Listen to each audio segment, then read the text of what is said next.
As most of us know, ancient Rome played an important role in the development of today's world.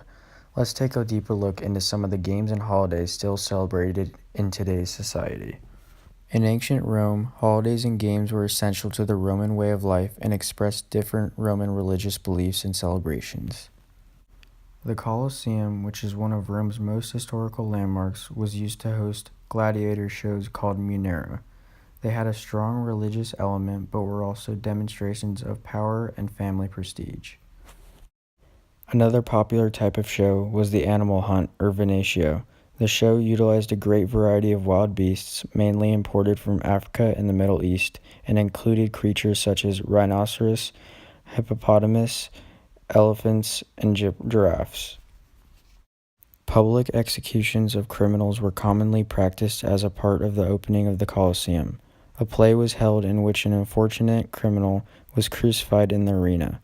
Once he had been nailed to the cross, a bear was let loose who tore his body to shreds. Roman festivals and holidays were organized into three categories: stative, conceptive, and imperative. Stative were annual holidays that held a fixed or stable date on the calendar.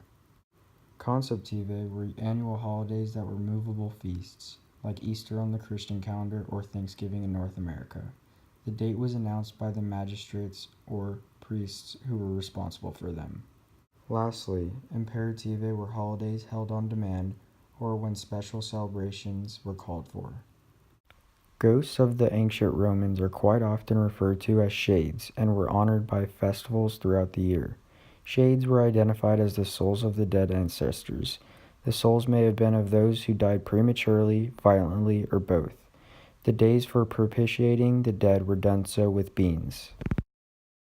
The name of Brumalia is related to the Latin word bruma, meaning the shortest day in the year or the winter solstice. During this festival, Saturn, Ceres, and in some cases Bacchus were venerated with animal sacrifices, usually pigs, and first fruits, offerings such as grain, wine, olive oil, and honey. The celebrations included nighttime feasting, drinking, and fun, where people greeted each other with the saying, Vives annos, or may you live for many years.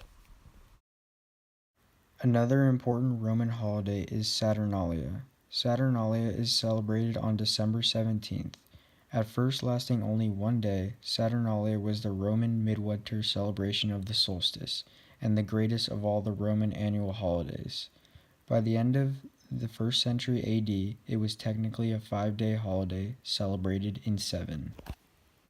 Games in ancient Rome were very popular. For example, tic-tac-toe originated from the ancient Roman Empire around the 1st century BCE, and it was called turni lapilli. The rules of the game differ as each player only had 3 pieces, moving around the empty spaces to keep playing. Circus games, or ludi circenses, took place in the marvelous circuses and amphitheaters. They performed chariot racing in front of crowds. Roman passions ran high when it came to chariot racing, and most supported one of the teams in its colors. The colors consisted of white, or also known as albada, red, or also known as rusada, green, also known as prasina, or blue, also known as veneta. The most spectacular form of combat was the naumachia, or the sea fight. This would involve flooding the arena or simply moving the show to a lake to have 2 fleets fight each other in a naval battle.